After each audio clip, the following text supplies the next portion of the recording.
Okay guys, I have a vision of a perfect world. A German world. Just kidding, just kidding. I envision a world in which people can live peacefully. But of course this involves many different areas. One example might be that victims of vicious bullying are allowed to participate in class online. At least they should have the option to do so.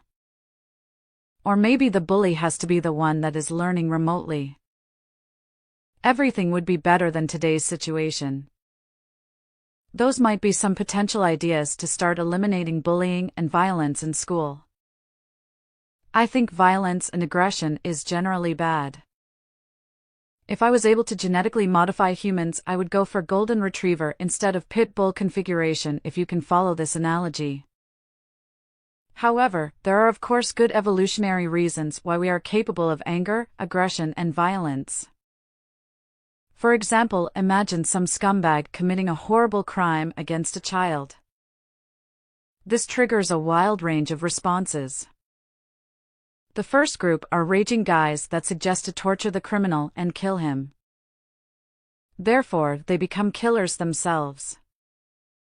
The second group is against torture and death penalty and is therefore seen as weak. Since both sides are not ideal in the society I envision, I would like to talk about this subject. I think I will deactivate the comments for this video. I know that almost nobody will agree with me, and I don't feel like responding to one-liners. I explain to you why later. There are two statements that I want to prove to you. First, emotions, especially anger, are almost always weakness. Secondly, you aren't as good of a person as you think you are. All right. Imagine you are sitting in a business meeting. Some Karen is talking down on you, belittling you in front of the others. Most guys get angry and start an argument. In their mind, they have to defend themselves to show the group that they are competent. However, this isn't ideal. The right thing to do is to stay completely calm. Don't interfere. Don't get angry. Don't show any emotions. I will guarantee you that after the meeting the whole group will come up to you and tell you what an a-hole Karen is. Because they notice it too. Out. I don't want these kids on camera. I don't want these kids on camera. Out of your mind? I Look at don't this, want the guys. kids on camera. Look at this, guys.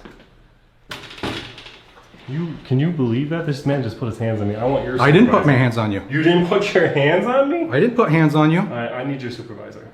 Call your supervisor. Go out that way. Go out that way. Go out that way. Go out that way. Your supervisor. Go out that way. Call your supervisor. I'll call him. Go out that way. I'm gonna wait right here to your supervisor. No, you're going to go that way. I'm not gonna listen to you. Go out into the You have lobby. zero authority. Go out into the Zero lobby. authority. Go out into the lobby. Zero authority, Gok.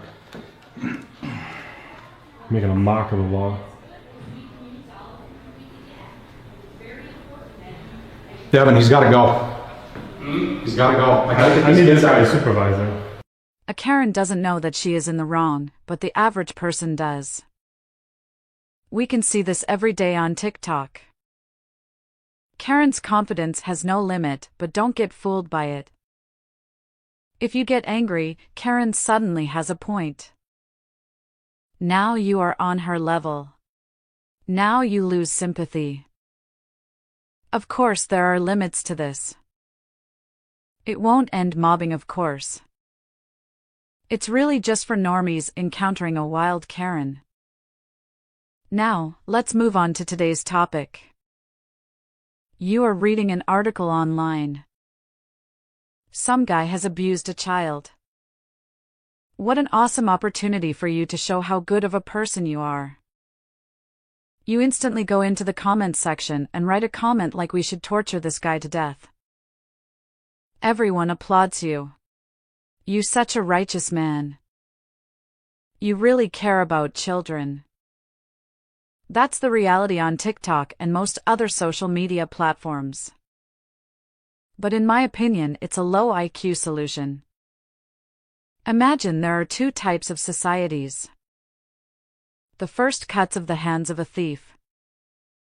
tortures a scammer, kills a murderer with an axe.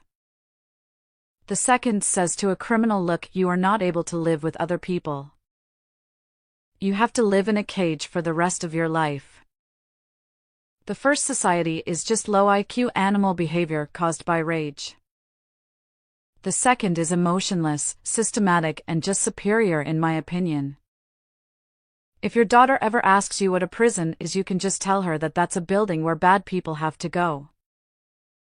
If you tell her that you are cutting hands off from thieves, she will be totally freaked out. Now you might say that torture prevents people from doing crime. But that's not the case, since Mexican gangs are the cruelest people on earth and crime is flourishing. I think prisons are a good solution. We can feel morally superior for not being barbaric and simultaneously eliminating criminals from society. Maybe the other prisoners will even eliminate the child abuser for us. I do agree that many sentences are way too short. In my opinion, a good society needs a justice system and a police force that is almost robotic. No crying and arguing. No angry officers. Just calm, efficient people that are doing their jobs like surgeons. Because if we go down to the level of barbaric criminals, the society seems underdeveloped.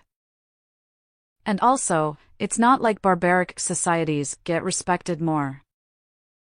Chinese or Japanese societies are known for their self-control, and they can be brutally efficient in reclaiming power if they have to. In summary, a superior system is cold, uniform, methodical, and morally superior. A shitty system is based on emotions, in a downward spiral of violence and corrupt.